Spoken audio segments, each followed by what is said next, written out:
Un jour, un verset du frère Nathan. Psaume 25, verset 5. Conduis-moi dans ta vérité et instruis-moi, car tu es le Dieu de mon salut.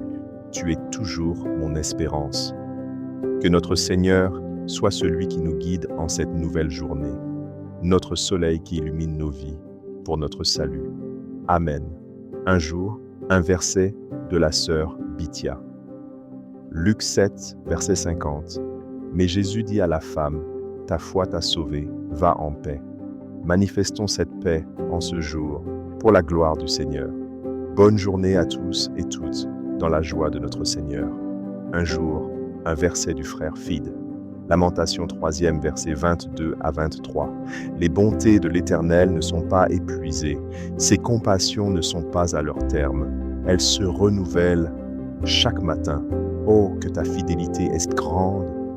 Dieu est fidèle en tout temps. Même lorsque nous traversons des épreuves, sa fidélité demeure inébranlable. Il ne nous abandonne jamais et renouvelle chaque jour ses grâces envers nous. Plaçons notre confiance en lui, car son amour et sa fidélité ne failliront jamais. Que notre Seigneur nous accorde aujourd'hui encore sa force et sa paix. Amen. Exhortation de la sœur Esther. Soldat de l'Éternel, voici le verset du jour très tardif, mais qui, j'espère, vous accompagnera pour le reste de cette journée. Colossiens 2, versets 6 à 7.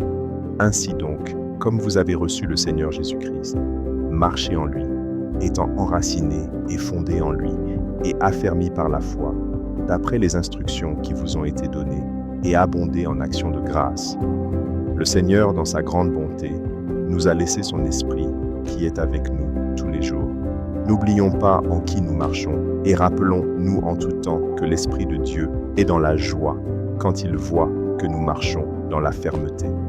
Alors, frères et sœurs, tenons ferme quelles que soient les circonstances, les problèmes ou les tempêtes. Amen. Soyez abondamment bénis. Le verset du jour de la sœur Laetitia.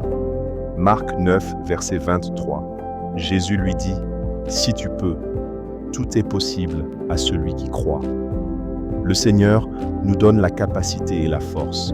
Dans sa grande fidélité, il rend toutes choses possibles pour nous, avec une seule et unique condition, croire.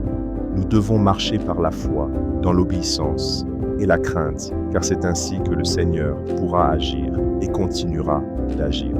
C'est aussi un message de réconfort pour cette journée, que ça soit dans les études, le travail et dans toutes choses. Le Seigneur nous accorde la réussite. Alors ne nous disons pas trop petits pour réussir. N'abandonnons pas sans avoir remis tous entre les mains du Seigneur, car en son nom, tout est possible. Que le Seigneur vous fortifie encore en cette journée et vous accorde la réussite. Encouragement du frère David. Shalom, peuple de Dieu. Voici le verset de ce jour, 1 Roi 28. L'homme de Dieu s'approcha et dit au roi d'Israël, « Ainsi parle l'Éternel, parce que les Syriens ont dit, « L'Éternel est un Dieu des montagnes et non un Dieu des vallées. Je livrerai toute cette grande multitude entre tes mains, et vous saurez que je suis l'Éternel. Oui, notre Dieu est le seul Dieu. En tout temps, en toutes circonstances, nous pouvons compter sur lui, car il est le Dieu de la montagne. Même dire montagne, c'est trop petit. Nous pouvons compter sur lui, car notre Dieu dépasse notre entendement. Frères et sœurs, passez une très bonne journée et vous soyez abondamment bénis.